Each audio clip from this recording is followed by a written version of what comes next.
Well, there's been a lot of talk lately about where silver is going next and whether the big truth about this market is hiding in the dollar price, or whether most people are asking the wrong question from the start. So, in this video, we're going to separate the short-term noise from the bigger picture, and you are going to walk away thinking about gold and silver in a much smarter, much calmer way. And by the way, today is Thursday, April 9th in New York, so let me know in the comments what day and date you're watching this on. And if you value what I do here, subscribe and comment John A.G. Best, so I know you're part of the real core audience. Because this is what keeps happening. People ask if silver is going up next week. They ask if gold already went too far. They ask if now is late. They ask if a pullback means the story is broken. And all of those questions make sense on the surface. Of course they do. Price matters. We all live in the real world. We still buy and sell in dollars. We still track value in dollars. We still make decisions in dollars. But here's the thing. If your reason for owning precious metals is that you do not fully trust long-run purchasing power and paper currency alone, then the amount of metal you actually hold starts to matter more than the daily emotional drama around the chart. That is not the same thing as saying price does not matter. I do not agree with the extreme version of that argument. Price matters, entry matters, timing matters, premiums matter, your cash flow matters. All of that matters. However, if your deeper thesis is protection, savings outside the system, and tangible value over long periods, then ounces become the scoreboard in a way most people do not fully appreciate. And once you understand that, a lot of the panic and a lot of the confusion starts to fade. Let me show you what I mean. Because silver is one of those assets that exposes people emotionally. When it runs hard, everyone suddenly becomes interested. When it cools off or chops sideways or gets messy, people lose interest fast. The public usually wants silver when silver already looks exciting. They usually want proof before they want position. And that is exactly why so many people end up buying emotion instead of buying value. Now, recently published market data has actually made this contrast even more interesting. Gold demand in 2025, including over-the-counter demand, moved above 5,000 tons for the first time, while bar and coin buying rose to a 12-year high and global gold ETF holdings posted one of their strongest years on record. Central bank buying also stayed historically elevated. In other words, the broader hard asset theme did not disappear just because prices got high. It stayed alive and in some areas got stronger. Silver, though, is trickier. Silver has one foot in the monetary world and one foot in the industrial world. That means it does not always behave the way a simple gold comparison would suggest. Based on recently published official commodity data, global silver consumption in 2024 exceeded supply, industrial use rose, and mine output slipped slightly on a global basis. So you have a metal with real physical demand underneath it, but with a personality that can still be whipped around by growth fears, rate expectations, positioning, and sentiment. That is why people get frustrated with silver so easily. They think inflation should send it flying. Then it hesitates. They think geopolitical stress should send it flying. Then it pauses. They think policy easing should send it flying. Then the move happens early, or not at all, or it gets tangled up in concerns about industrial slowdown. On the surface, it feels irrational. But when we take it apart piece by piece, it really is not. Markets do not wait for the average person to feel comfortable. They move ahead of comfort. They front-run expectations. They react to positioning, liquidity, and probability before the broad public gets a neat explanation. So by the time the obvious headline lands, a lot of the move may already be behind us. That is why people so often feel like metals did the opposite of what they were supposed to do. Very often they did not do the opposite. They just moved earlier than most people were paying attention. And you can see how complicated the setup still is right now. Official benchmark pricing this week has silver sitting in the low 70s, while nearby futures have also been trading around that same general zone. So yes, silver is holding elevated levels compared with older years, but it is doing so while volatility expectations and futures activity are still very much alive. That is not the profile of a dead market. That is the profile of a market people are still arguing about in real time. Now this is the part where a lot of people make the mistake. They think because they own precious metals, they must have a simple one-line story for why prices should rise immediately. But silver is not one trade. It is several trades at the same time. It can be a fear trade. It can be a liquidity trade. It can be an industrial demand trade. It can be a rate expectations trade. It can be a currency confidence trade. It can be a physical shortage story in one moment and a growth slowdown story in the next. So if you want silver to behave neatly, you are probably asking the wrong metal to do the wrong job. And that is also why I am careful whenever someone says silver absolutely has to move because of one event. Maybe, maybe not. It depends on what is already priced in. It depends on who is already positioned. It depends on whether the event changes the next layer of the story. And that last part matters more than people think. For example, if inflation stays sticky, some people say that is automatically bullish for metals. Sometimes it is. But sometimes sticky inflation also delays easier policy, which changes the rates outlook, which affects the dollar, which affects broader risk appetite, which affects silver through multiple channels at once. So the simple headline is not enough. You need the second and third step too. Now, while all of that has been happening on the market side, something else has changed in the physical side. Dealers have been seeing more straightforward spot and melt style opportunities than they were seeing when premiums were fatter and everything common still carried extra heat. That matters, because for a long time, buyers got used to paying up. They got used to the idea that if you wanted physical metal, especially recognizable physical metal, there would almost always be a premium sitting on top of the base value. That was just part of the game. Now, in more cases, the math is looking cleaner. And if you are newer to this, the definitions really are simple. Spot is the quoted market price of the metal itself. Melt is what the metal content is worth once you account for actual weight. On a 1-ounce piece, those concepts sit very close together. On old coinage, circulated material, or mixed weight pieces, you have to do a little more work. But the basic idea is the same. You are talking about intrinsic metal value, not fantasy value. That shift matters, because when premiums calm down, the excuse machine starts breaking. People cannot keep saying they love silver but do not want to pay that much over the underlying metal value. Suddenly they are looking at cleaner deals. They are looking at opportunities that are easier to justify. And ironically, that often happens right when public excitement is lower. That is one of the strangest things in this market. When terms improve, enthusiasm often fades. When price is more cooperative, interest often cools. When things are easier to buy, fewer people feel the emotional rush to do it. That is exactly backwards, but it happens over and over again. The same thing happens with straightforward gold in a dealer case. Maybe some small fractional pieces come in, maybe a few older US gold coins come in, maybe some pieces are priced aggressively because the dealer bought well and the market moved in the right direction afterward. Then what happens? Usually the obvious thing. The attractive inventory does not sit there forever. Clean gold at a clean price usually gets noticed. And inventory comes from real life. A person sells a batch of small pieces. Someone else brings in an old family holding. A collector trims duplicates. An estate gets liquidated. That is where some of the best opportunities come from. Not magic, not hype, just disciplined buying on one side and disciplined selling on the other. You also get the educational side of it, which people sometimes underestimate. A coin sitting there raw instead of buried in plastic can teach somebody a lot. The edge is visible. The reverse is visible. The design differences are visible.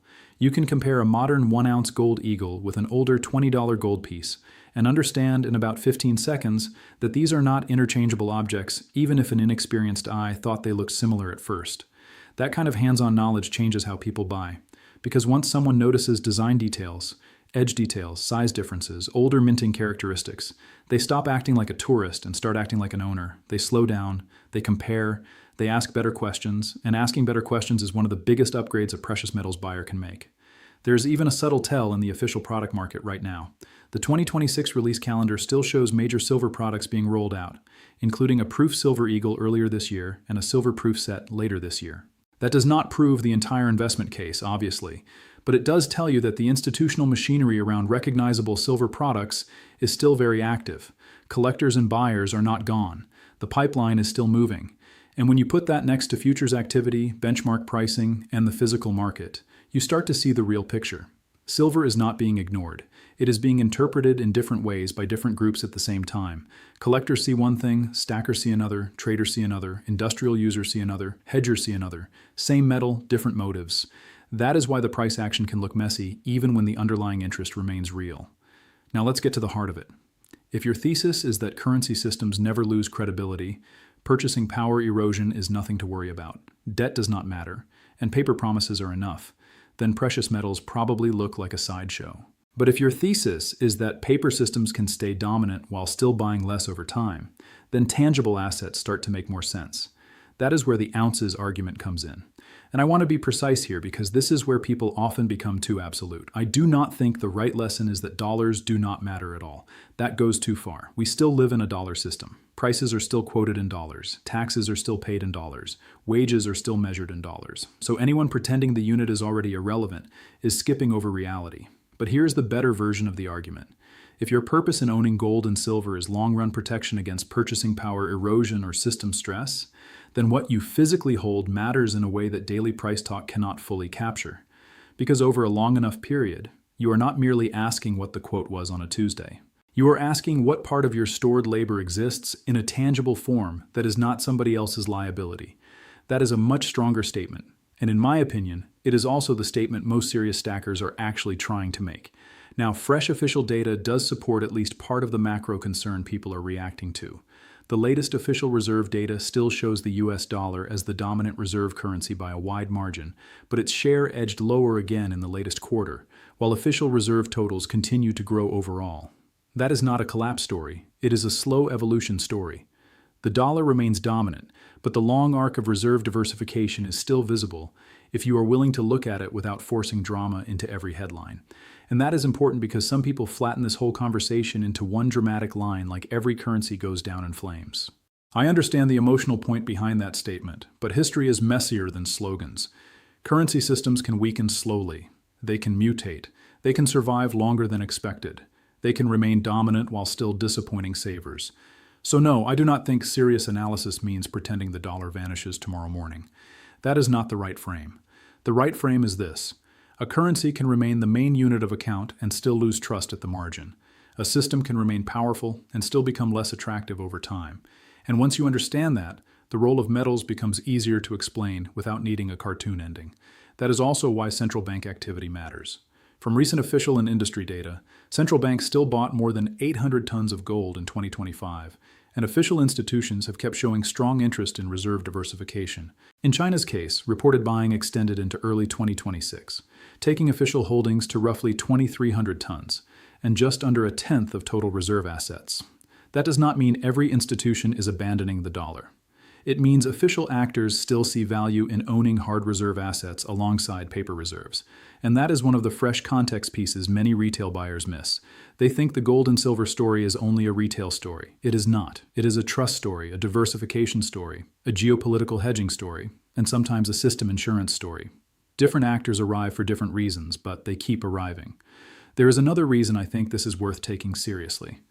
In the latest reserve survey work, the overwhelming majority of central banks expected official gold reserves to keep rising over the next year, and a record share of respondents said they plan to increase their own holdings. That does not tell you what silver does next Tuesday, but it does tell you that at the institutional level, diversification into hard reserve assets is still being treated as a live issue, not an old story people have moved on from. And one more subtle point, a sideways market is not always a useless market. Sometimes a market that stops sprinting gives buyers something much more valuable than excitement, clarity. It lets you compare products, learn premiums, study dealer behavior, and decide whether you are actually building a position or just reacting to motion. A quieter market can expose weak conviction, yes, but it can also reward patience. That is why some of the best accumulation periods never feel dramatic while you are living through them. Honestly. And the silver market has its own version of that persistence. Futures market operators have been emphasizing new, more accessible silver contracts this year, even as the market remains elevated, which tells you participation is not being designed only for giant institutions anymore. The exchange still sees enough interest to broaden the path into the market. Again, that does not guarantee direction. It tells you attention is still there. The infrastructure is still being expanded. And when infrastructure expands in a market people claim is irrelevant, that is usually worth noticing. Now, silver is not gold. We need to be honest about that too. Gold sits more directly in the reserve asset conversation. Silver does not have the same central bank role. Silver is noisier, it is more emotional, it is more cyclical. It is partly an industrial material, partly a precious metal, and partly a psychology test. So you cannot just borrow gold's dignity and paste it onto silver. Silver has to be understood on its own terms. But that does not make silver less interesting. In some ways it makes it more interesting, because silver is where monetary distrust, industrial demand, investor emotion, and physical market friction can all collide at once. That is why silver can look brilliant and unstable in the same breath. And yes, that creates opportunity, because human beings are astonishingly bad at buying calmly.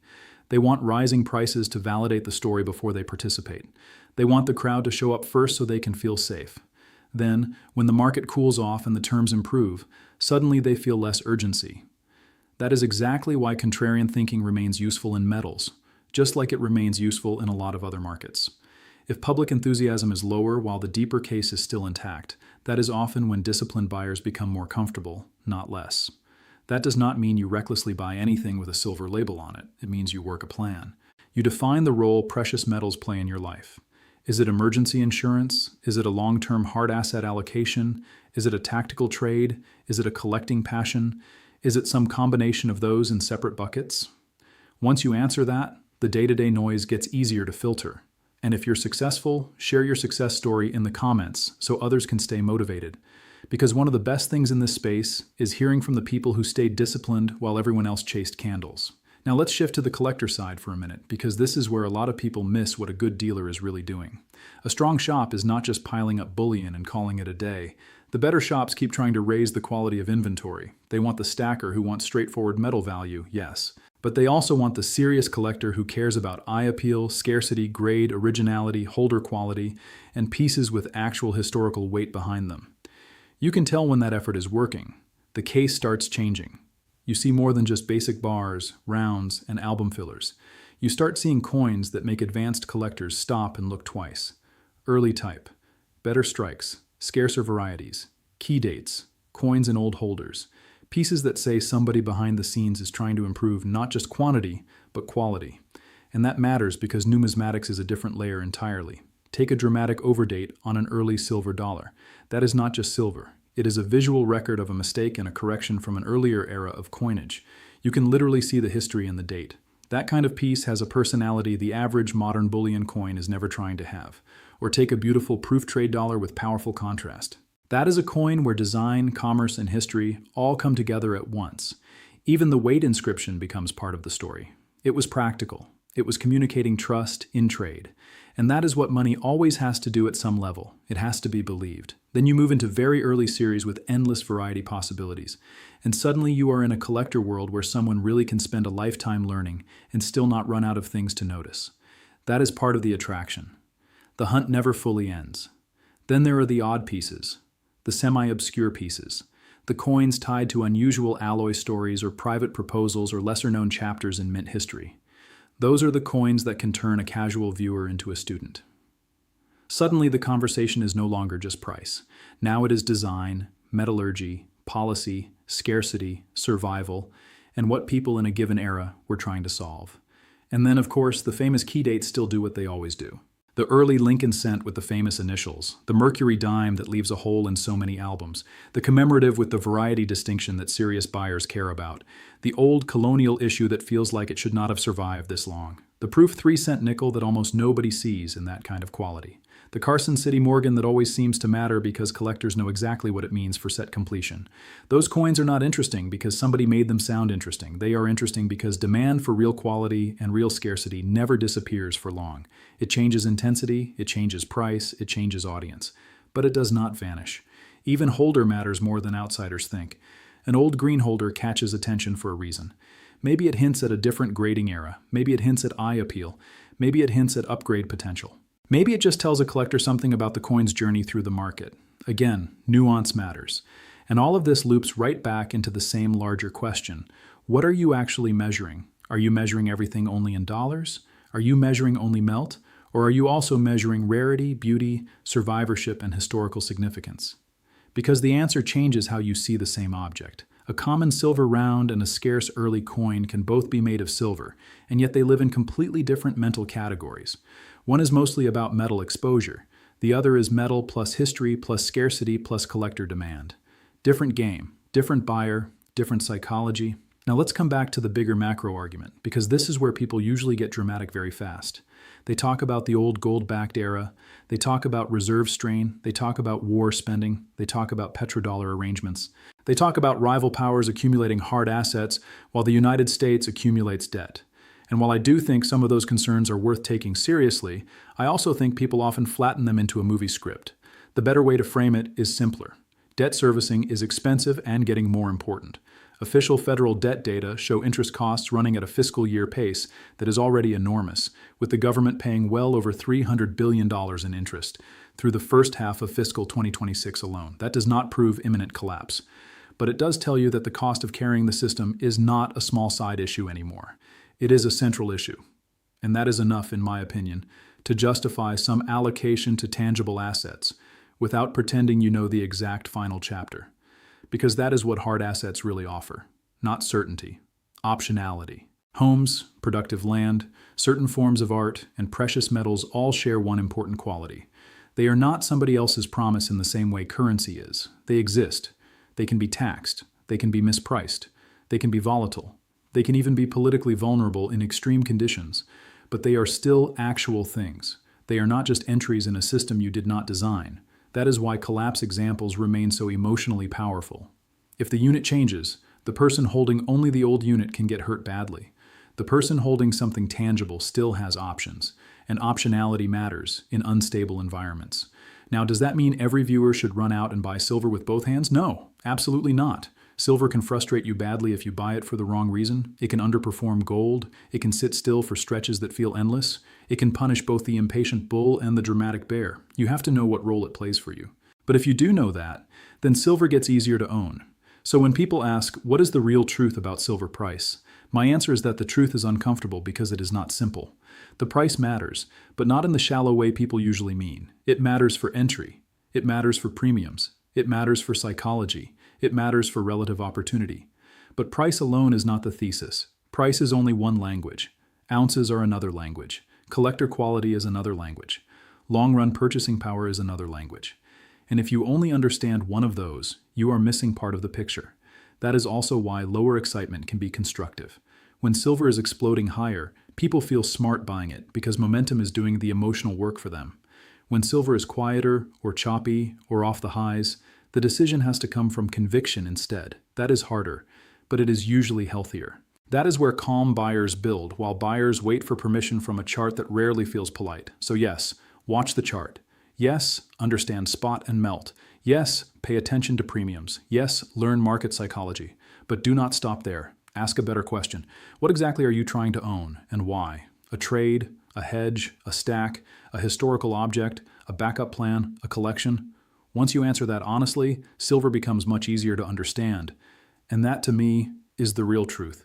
Silver is not just a price. It is a mirror. It shows whether you are chasing excitement, building patiently, collecting intentionally, or just reacting to headlines. And the people who usually do best with it are the ones who figure out which one of those people they are before the market forces the answer out of them. Now, before we close, there is one practical note that fits the collector side of this conversation really well. This coming Saturday and Sunday, April 11th and 12th, that spring coin show in Portland is taking place at the Holiday Inn on Hayden Island, and the organizers say the event includes a large active bourse with more than 100 dealer tables, exhibits, and educational programming. That kind of show matters because it brings the full market into one room.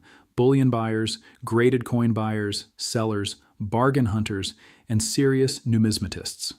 And there is another practical advantage there. That state does not have a general sales tax. Again, that does not make a bad deal good, but it does make a good deal a little cleaner. And in a market built around spreads, premiums, and real transactions, cleaner always helps. So if you are anywhere near that area and you want to see the difference between generic bullion, quality collectible material, and real dealer pricing in the same place, those events are useful. They teach you very quickly that this market has layers. A lot of layers. Thanks for watching. I appreciate you being here. And just as a final reminder, this is me sharing analysis, education, and perspective so you can think more clearly for yourself. It is not personal financial advice, and it is not a command to buy, sell, or hold anything. Your money, your risk, and your decisions are still your responsibility.